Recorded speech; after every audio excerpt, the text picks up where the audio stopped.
Microsoft Word's outlining feature makes it easy to create a framework for your long documents, a sort of skeleton made of headings that you flesh out with body text later on.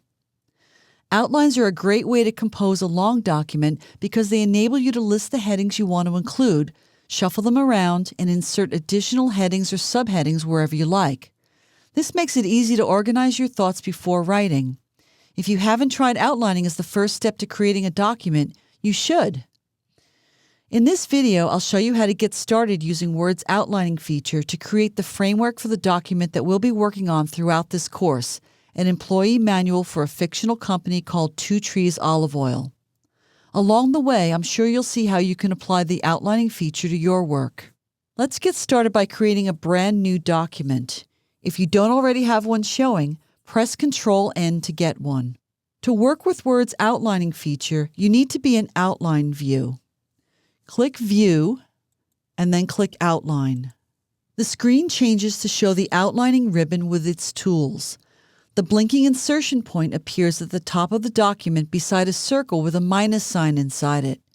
If you look at the outlining ribbon, you can see that you're at Level 1. Anything you type now will be a Level 1 heading. When I create an outline, I like to start off by listing the top-level headings. For a book, that might be chapter names. For a white paper, it might be the topics that need to be covered. Top-level headings are main topics. The document that we're creating is an employee manual that includes the information for the employees of Two Trees Olive Oil Company. Our document will be divided into various parts. The first part is an introduction, so let's start off by typing in that. Notice that as you type, the text appears as a heading. That's because it is a heading. When you're finished typing, press Enter to go to the next line.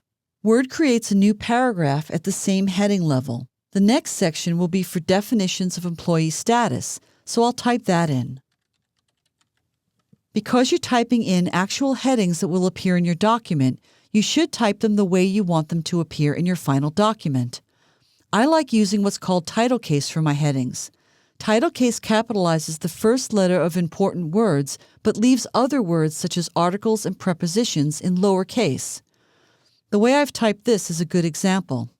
Now, you don't have to use title case in your headings. You can use any kind of capitalization you like. Just keep in mind that the way you type it in here is the way it will appear in your document. And of course, you can always go back and edit it. Let's press Enter and continue. We need a section about employment policies, so I'll type that in. And then press Enter. Next is benefits and services. And the next one is wage and salary policies. That's enough for now. You should get the idea. Now let's start typing in some of the subheadings under these items. You can do this in any order that you like. Since I know a bunch of words that I want defined, I'll start with that second section of definitions. I'll click after the word status and press Enter to get a new line. Note that the new line is a Level 1 heading. If I wanted to insert another Level 1 heading here, all I'd have to do is type it in. But I want a Level 2 heading. There are a few ways to demote that heading to Level 2. One way, which is the way I prefer, is to simply press the Tab key. The line becomes indented, which is pretty standard for creating outlines. I can then type in the text I want to appear at that heading. I'll type in the words Employee Defined. Note that the text appears in a smaller typeface. That's because this is the formatting for a Level 2 heading. I can see that it's Level 2 by looking up here in the ribbon. I want to type in another subheading, so I'll press Enter and type it in. This is the word exempt. And I'll add another one, non-exempt. And one more, regular full-time. Now, after typing these in, I realize that they should really be Level 3 headings. In other words, they should be under Employee Defined. There are a few ways that I can change the level of these headings. One way is to click in the line for the heading I want to change and just press the Tab key. So I'll click up here under Exempt and press Tab. This demotes the heading, indenting it under Employee Defined as a subheading. It's a Level 3 heading. Note that when you're in outline mode, pressing the Tab key does not insert a tab character. so it doesn't really matter if the insertion point is at the beginning or the end or somewhere even in the middle of the line that you're changing the level of. You can also use the Tab key to promote a heading. For example, suppose I later change my mind and I want exempt to be level 2 again. I can press Shift-Tab to promote it. Another way to change the heading level of a heading is with the ribbon. With the insertion point anywhere in the heading line, I can click one of the arrow keys on either side of the heading level menu. The one on the right will demote, and the one on the left will promote.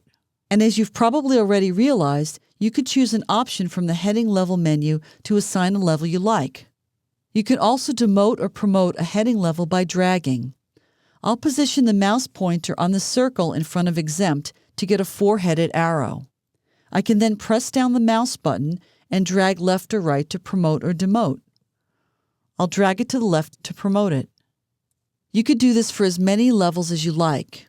Now in my example, I want exempt, non-exempt, and regular full-time to be demoted to level 3 headings, and I could do them all at once.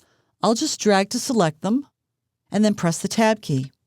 Of course, I could have used any of the other techniques I told you about as well. That's the basics of building an outline. We'll take editing outlines to the next level in the next video.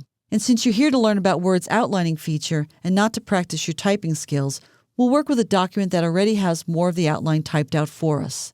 See you there.